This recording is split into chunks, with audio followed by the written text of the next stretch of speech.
brought to you by Palvi Agrico. आता शेतीसाठी जे काही लागणार ते घरपोच मिळणार, तेही मोबाईलच्या एका क्लिकवर. स्थानिक स्वराज्य संस्थांच्या निवडणुका झाल्या, एक तेलंगणात झाली, एक पंजाबमध्ये झाली. बरोबर. तेलंगणामध्ये बॅलेट पेपरवरती वोटिंग झालं. भारतीय जनता पक्ष 7 नंबरवरती गेला का 4 नंबरवरती गेला?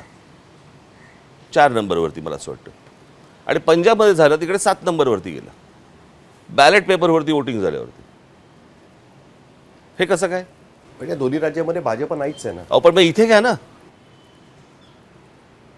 तुम्ही एका राज्यामध्ये बॅलेट पेपरवरती घेताय, दुसऱ्या राज्यामध्ये घेत नाही आहात. हे कोणतं ही कोटचा निवडणूक आयोग आहे हा? तुम्ही मध्ये मोर्चाही काढला होता SIR किंवा जी प्रक्रिया आहे त्या सगळ्या गोष्टींवर. तुमचं म्हणणं होतं की मतदार याद्यांमध्ये गडबड आहे आणि त्या दृष्टीने तुम्ही एक मोठे ते पुरावे वगैरे पण त्याच्यामध्ये ठेवले होते. त्याचं पुढे काय झालं? म्हणजे आता नक्की तुम्ही आता निवडणुकीच्या काळात तुम्हाला रोल्स मिळाले असतील, त्यावेळेला पण बोललो, त्याच्यानुसार. त्यावेळेला पण आम्ही सांगितलं या सगळ्या याच्यामध्ये आमचे लोक केंद्रीय निवडणूक आयोगाला पण जाऊन भेटले. बरोबर आहे. ते म्हणतात हा आमचा विषय नाही, हा राज्याचा विषय. राज्य निवडणूक आयोग म्हणतो नाही, यादी करण्याचा विषय हा केंद्राचा विषय. म्हणजे ते एकमेकांवरती ढकलत आहेत आणि त्याच्यामध्ये वेळ काढत आहेत आणि वेळ काढला आणि निवडणुका लावल्या. ज्या दिवशी त्यांनी यादी घोषित केली त्याच दिवशी त्यांनी निवडणुका डिक्लेअर करून. मग अरे म्हणजे कशा तपासायचं तुम्ही?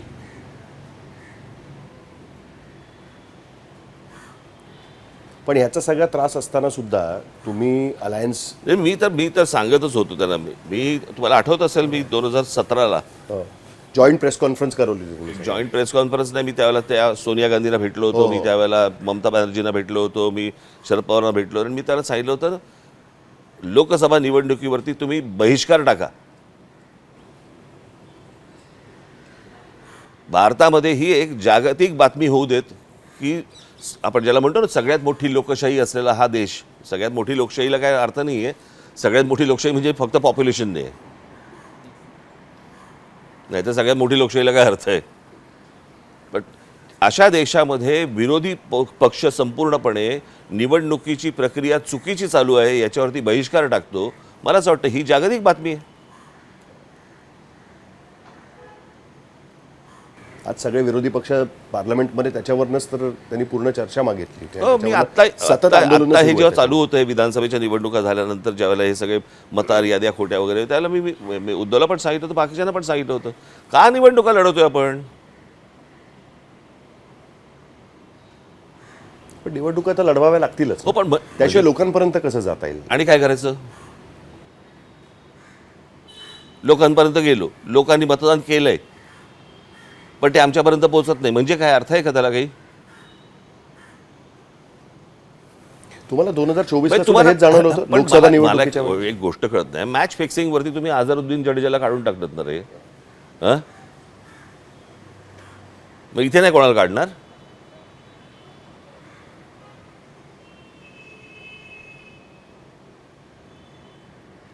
ला सुद्धा तुम्हाला जाणवलं होतं काहीतरी फिक्सिंग आहे म्हणून?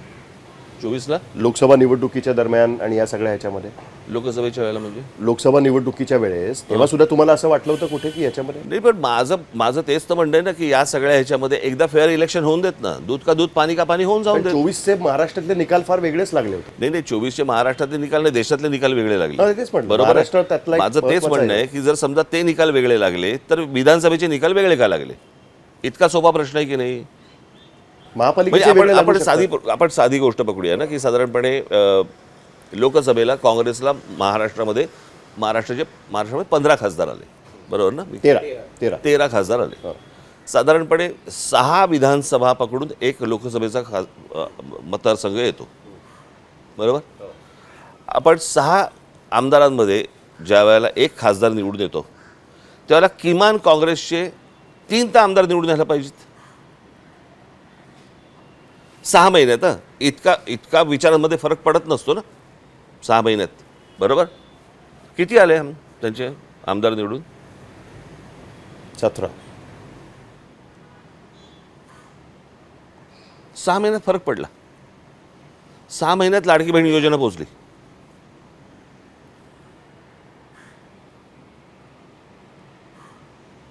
हे सगळं 6 महिन्यात घडलं. काय पत्रकार म्हणून तुम्ही माझ्यासमोर बसलेला आहात, मी बोलतोय त्याला कन्व्हिन्स तुम्ही पण आहात, पण तुम्ही बोलू नाही शकत. नाही एक वेगळं ॲनालिसिस पण त्याच्यामध्ये हे दिसतं ना. 7,500 रुपये अचानक 1,500 रुपयाचं इन्स्टॉलमेंट्स बायकांच्या घरामध्ये अहो, गेले आणि तिथे त्याच्यातून प्रश्न- सुद्धा फरक प्रश्न- पडला माझं असेल. ते- आणि मला ती काय- योजना अनेक राज्यांमध्ये, तेलंगणामध्ये काँग्रेसला त्याचा फायदा झाला, कर्नाटकमध्ये म्हणजे काँग्रेसला परत त्याचा तेच फायदा ना, झाला. म्हणजे तुम्ही पश्चिम बंगालमध्ये म्हणजे परत तुम्ही पैसे वाटून मतं घेतली असंच होतो ना त्याचा अर्थ. हो, ते तर म्हटलं जातं ना, सोप्स जे वाटले जातात म्हणजे अनऑफिशियल करण्यापेक्षा आम्ही ऑफिशियल केलं, ऑफिशियली पैसे वाटले. ऑफिशियली पैसे वाटले. आता बिहारमध्ये 10,000 रुपये वाटले काहीतरी. कशी राज्य चालणार मला जरा सांगाल? अख्खं राज्य खड्ड्यामध्ये घालायचं आणि तुम्हाला निवडणुकीमध्ये यश पाहिजे म्हणून तुम्ही पैसे वाटत बसायचे. दुसऱ्या बाजूने महागाई वाढते. म्हणजे ते जे महिन्याला मिळालेले पैसे आहेत ते भसा जाणार आहेत तुमचे. म्हणजे तेच पैसे दुसऱ्या बाजूने कव्हर करतायत.